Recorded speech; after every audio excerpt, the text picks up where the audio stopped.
Gününüz xeyirli olsun uşaqlar. 7-ci sinif şagirdləri üçün gərginlik mövzusunun tapşırıqların izahına baxmış olacağıq. Amma dərsi keçid etməzdən qabaq hər zaman dediyimiz kimi öz gələcəyinizin mimarı siz özünüzsünüz uşaqlar. Çalışqan olun, dürüst olun, xəyallarınızdan vaz keçməyin və gerisini Allaha həvalə edin. Başlayaq öyrəndiklərinizi tətbiq edin hissəsindən. Birinci sualda diqqət edək uşaqlar. Deyir ki, Nigar elektrik mühərrikindən istifadə edərək sərinkeş hazırladı. Sərinkeş 20 voltluq cəryan mənbəyinə qoşduqda dövrədə cəryan şiddəti 500 milliamper oldu. 10 saniyədə elektrik mühərrikinə verilən elektrik enerjisinin miqdarını hesablayın. Gəl hesablayaq. Əvvəlcə verilənləri bir-bir yazmalıyıq. İstəyirsiniz burada ağ səhvə açaq özümüzə ki, səliqəli olsun yazılarımız. Deməli uşaqlar deyir ki, sərinkeş 20 voltluq cəryan mənbəyinə qoşduqda, deməli gərginliyimiz U bərabərdir 20 voltdur. Dövrədə cəryan şiddəti 500 milliamper oldu. Deməli, cəryan şiddəti I hərfinə işarə olunurdu. I bərabərdir 500 milliamper. Mütləq çevirmə aparmalıyıq. 500 milliamper 500 vurulsun 10 üstü mənfi 3 deməkdir. Bu da edəcək 0,5. Düzəldək bunu 0,5 amper. Və 10 saniyədə elektrik mühərrikinə zamanı verib T bərabərdir 10 saniyə.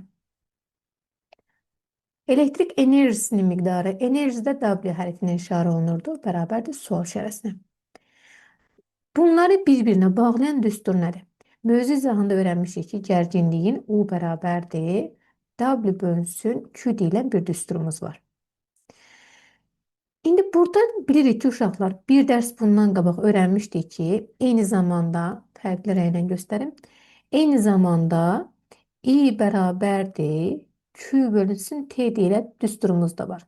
Buradan Q-nü tapsaq I vurulsun T'dir.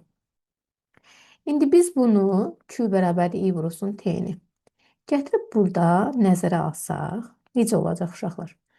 U bərabərdir W bölünsün I vurulsun T. Vəssalam. İndi bizdən burada W-nu, yəni gərginliyi soruşmurdu. Daha doğrusu enerjini soruşmurdu. Enerjini tapsaq, yəni W-nu tapsaq buradan. W bərabərdir I U T. Hesablayaq. Hesablamamızı aparaq. İ'mizin miqdarı 0,5. Gərginliyimiz 20. Zamanımız da 10. Bərabərdir. Onu 0,5'e vursan 5. 5'i də 20'ye vursan 100. Bəs enerjinin vahidi nədir? Bəli, joule-a bərabərdir. Demək ki, cavabımız 100 joule olur. D variantı. İkinci suala baxaq. Azər, Nigar və Leyla cəryan mənbəyinin və lampanın uzlarındakı gərginliyi ölçmək üçün şəkildəki kimi sxemə uyğun elektrik dövrəsi yığdılar. Deməli, dövrələr bu şəkildədir. Azərin, Nigarın və Leylanın yığdığı dövrə. A-da soruşur ki, hansı şagirdin yığdığı dövrədə voltmetr yanlış bağlanılır? Bilirik ki, voltmetr dövrəyə paralel qoşulur. O zaman, baxın, burada voltmetr mənbəyə paralel qoşulub. Demək ki, Azərin yığdığı dövrə doğrudur. Nigarın yığdığı dövrəyə baxaq. Lampaya voltmetr paralel qoşulub. Bəli, Nigarın da yığdığı dövrə doğrudur. Amma Leylanın yığdığı dövrədə isə lampaya voltmetr ardıcıl qoşulub. Ona görə də Leylanın yığdığı dövrə səhvdir. Yanlış bağlanılıb Leyla. B variantı voltmetrin yanlış bağlandığı dövrədə hansı dəyişiklik edilməlidir? Voltmetr bax buradan yox, gətirib bu şəkildə bağlanmalıdır. Voltmetr. Və yaxud da ki, yuxarıdan bağlaya bilərdik. Düzgün yığılan dövrələrdəki voltmetrin göstəricisi eyni yoxsa fərqlidir? Düzgün yığılan dövrələrdə voltmetrin göstəricisi, yəni Azərin və Nigarın yığdığı dövrədən söhbət gedir. Bəli, burada voltmetrlərin göstəricisi eynidir. Bunun səbəbi dövrədə başqa işlədici olmadığındandır. Yəni başqa işlədici olmadığına görə də enerji bölüşdürülmür. Bunların hər birini izah etdik. İndi keçək öyrəndiklərinizi yoxlayın hissəsinə. Birinci sualda deyir ki, gərginliklə bağlı hansı ifadələr doğrudur? Doğru olan ifadələri seçməliyik. Beynəlxalq sistemdə vahidi voltdur. Bəli, bu doğrudur. Beynəlxalq sistemdə vahidi amperdir. Xeyr. Voltmetrlə ölçülür. Doğru. Ampermetrlə ölçülür. Xeyr. Vektorial kəmiyyətdir. Xeyr. Skalyar kəmiyyətdir. Bəli, bu doğrudur. Azər yığdığı dövrədə yanlışlığa yol verdi. Deməli, Azərin yığdığı dövrə bu şəkildədir. Azərin səhvi nədədir? Baxaq ki, Azərin səhvi nədən ibarətdir? Bilirik ki, uşaqlar, voltmetr dövrəyə paralel qoşulmalıdır. Amma ampermetr isə dövrəyə ardıcıl. İndi baxaq, fikir verin uşaqlar. Burada ampermetr paralel qoşulub, voltmetr ardıcıl. Demək ki, yanlışlıq bax buradadır. Nə etməlidir? Buradakı ampermetri buradan götürüb, yəni burada səhvdir də ampermetrin quraşdırıldığı yer. Ampermetri buradan götürüb voltmetrin yerinə bağlamalıdır. Gəl burada hələ göstərək. Silim bunun üzərində. Yerlərə səhv yazıb. Deməli, bunun yerinə voltmetri qoymalıdır. Bunun yerinə isə ampermetr. Yəni doğru sxemi çəkdiyiniz zaman bu sxemi çəkərsiniz, amma yerlərini düzəldərsiniz. Burada voltmetr, bura isə ampermetr. Səbəb ondan ibarətdir. Voltmetr hər zaman mənbəyə paralel, ampermetr isə mənbəyə ardıcıl şəkildə birləşir. Bax, səbəb bundan ibarətdir. B. Lampadakı gərginliyi və ondan keçən cərəyan şiddətini ölçmək üçün nə etmək lazımdır? Burada lampadakı gərginliyi və ondan keçən cərəyan şiddətini ölçmək üçün voltmetri lampaya paralel şəkildə, biraz əvvəl dediyimiz kimi, ampermetr isə dövrəyə ardıcıl şəkildə birləşdirməliyik.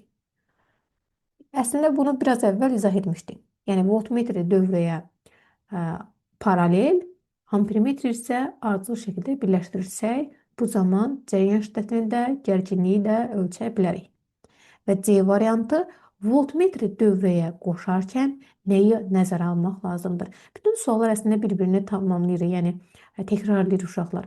Voltmetri dövrəyə qoşarkən, yenə də deyirəm, dövrəyə paralel şəkildə qoşmaq lazımdır və voltmetrin müsbət sıxacı cərəyan mənbəyinin müsbət qütbü tərəfə, mənfi sıxacı isə cərəyan mənbəyinin mənfi qütbü tərəfə birləşdirilməlidir.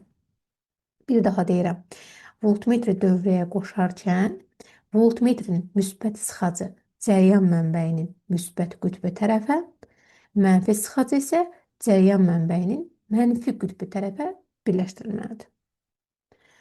Sonra üçüncü suala baxaq. Üçüncü sualda deyir ki, şəkildəki cərəyan mənbələri dövrəyə qoşulduqda hər bir kulon yükə nə qədər enerji verər? Deməli, hər bir kulon yükə Q'lərimiz var. Q bərabərdir 1 kulon. Və nə qədər enerji verər? W bərabərdir sual işarəsinə. Diqqət edin, A variantını həll etmək istəyirəm. A variantını həll etsək, gərginliyimiz nə qədərdir? 6 voltdur. U bərabərdir 6 volt. Və gərginliyin düsturunu yazsaq, U bərabərdir W bölünsün Q-yə. Buradan enerjini tapsaq, U vurulsun Q-yə. Gətirib yerinə qoyaq uşaqlar. W bərabərdir. U-muz 6, Q-müz də 1. Bərabərdir 6 joule. Demək ki, A variantında doğru cavab 6 joule-a bərabər olur. İndi B variantında həll edək. B variantında yenə də 1 kulon yükə. Q bərabərdir 1 kulon. Və 12 volt gərginlik. U-muz bərabərdir 12 volt. Enerjini soruşur yenə də. Enerjimizin düsturu bir dəfəlik aşağıdakini yazıram uşaqlar. U vurulsun Q-yə. Gətirib indi yerinə qoymaq qaldı. Bircə U-muz 12-dir, Q-müz də 1-dir. Bu dedəcək 12 joule. Demək ki, A-da 6 joule enerji ayrılır, B-də isə 12 joule enerji ayrılmış olur. Dördüncü, sonuncu suala da baxaq uşaqlar. Dördüncü sualda deyir ki, Leyla 2 eyni lampadan istifadə edərək şəkildəki kimi dövrə qurdu. Deməli, birinci dövrə bu şəkildədir, ikinci dövrə isə bu şəkildə. Sizcə Leyla dövrəyə bir batareya daha əlavə etməklə nəyi müəyyən etmək istədi? Bəli. Baxın, birincisində bir batareya var. İkincisində isə iki batareya var. Bu zaman Leyla nəyi müəyyən etmək istəyir? Əlbəttə ki, biz batareyanı artırırıqsa, verilən enerjini də artırmış oluruq. Cəryan mənbəyinin sayını lampanın parlalığına necə təsir edəcəyini müəyyənləşdirmək istəyir Leyla da burada. Çünki bir batareyanı qoyduğumuz zaman lampa daha nisbətən az işıqlanmış olacaq. Amma iki batareyanı yerləşdirdiyimiz zaman isə daha gür işıqlanmış olacaq. Bu baxımdan Leyla iki batareyanı qoyaraq mənbələrin sayını artıraraq, yəni lampanın parlaklığına necə təsir edəcəyini müəyyənləşdirmək istəyir. İkincisinə baxaq. Leyla açarı qapadıqda hansı lampa daha parlaq yanar?